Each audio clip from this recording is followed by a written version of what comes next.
Será que as batalhas medievais eram como nos filmes, com discursos motivadores, uniformes coloridos e armaduras brilhantes? Não sei se era bem assim. Ouvi dizer que era uma grande confusão.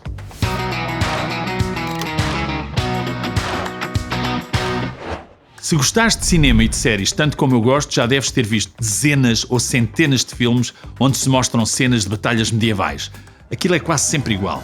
Junta-se num campo de batalha milhares de soldados, todos eles muito grosseiros e corajosos, todos com péssimo aspecto, que se põem frente a frente com o exército inimigo, com um aspecto muito semelhante, e depois há um cavaleiro que se põe a gritar um discurso super motivador e quando ele acaba de falar toda a gente berra muito e desata a correr contra o inimigo, sempre aos gritos. Depois é tudo ao molho e fé em Deus.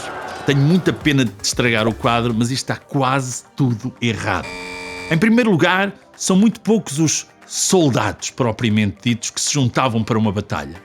A esmagadora maioria dos desgraçados que ali estavam eram vulgares camponeses que eram obrigados a lutar às ordens do seu senhor. Não podiam dizer que não e muitas vezes nem sequer sabiam por que razão lutavam. Era o dever de fossado, ou seja, um servo tinha a obrigação de ir à guerra sempre que o seu senhor mandasse.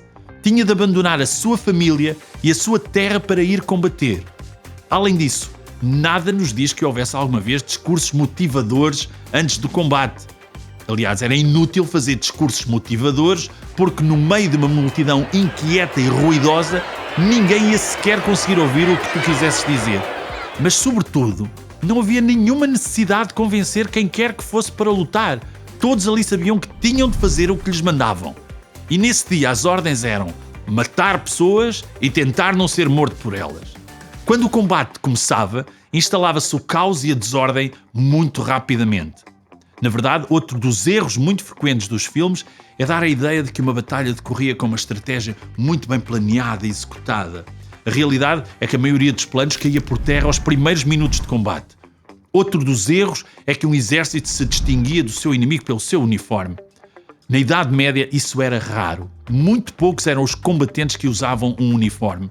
Cada um vestia e usava aquilo que tinha e a confusão em campo era quase total. Se tivesses dinheiro suficiente para ter um cavalo, um parceiro poderoso, tinhas mais possibilidades de sobreviver. Os peões, ou seja, a infantaria, aqueles que lutavam a pé, mergulhavam numa batalha coletiva gigante onde procuravam matar todos quantos não conheciam e que se virassem contra si. Na realidade, tu ias para a batalha com os teus amigos da aldeia ou da cidade e vocês tentavam ajudar-se uns aos outros no meio da carnificina. A cavalaria era uma arma poderosa e os archeiros eram igualmente muito eficazes para espalhar o pânico.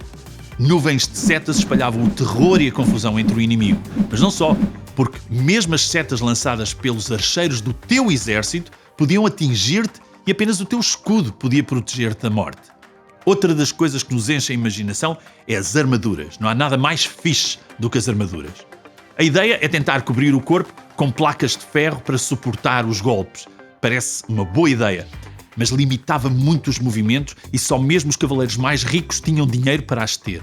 Na maioria dos casos, usava-se uma cota de malha, ou seja, uma espécie de colete e capuz feito de rede de ferro que protegia muito contra um golpe de espada ou machado. Também pesava bastante, mas era bem mais confortável do que uma armadura. O armamento era da responsabilidade de cada um, mas algumas das armas medievais ainda hoje metem medo só de olhar para elas. A besta, por exemplo, era terrível, porque as suas setas conseguiam penetrar qualquer armadura. A massa, com os espigões de ferro, era outra das mais brutais. Não era nada fácil de manejar, mas um golpe bem assente na tua cabeça e já foste. E no fim, quem ganhava?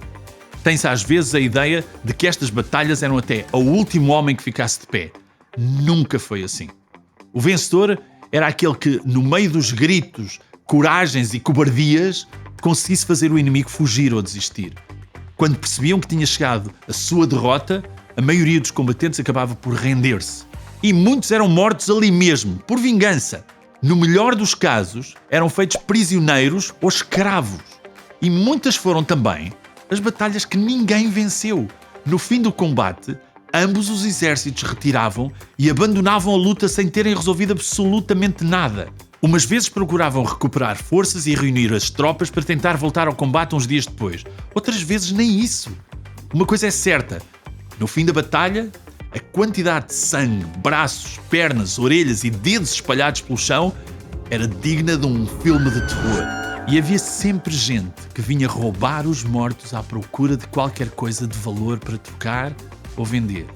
A guerra, tanto na Idade Média como hoje, é um animal raivoso.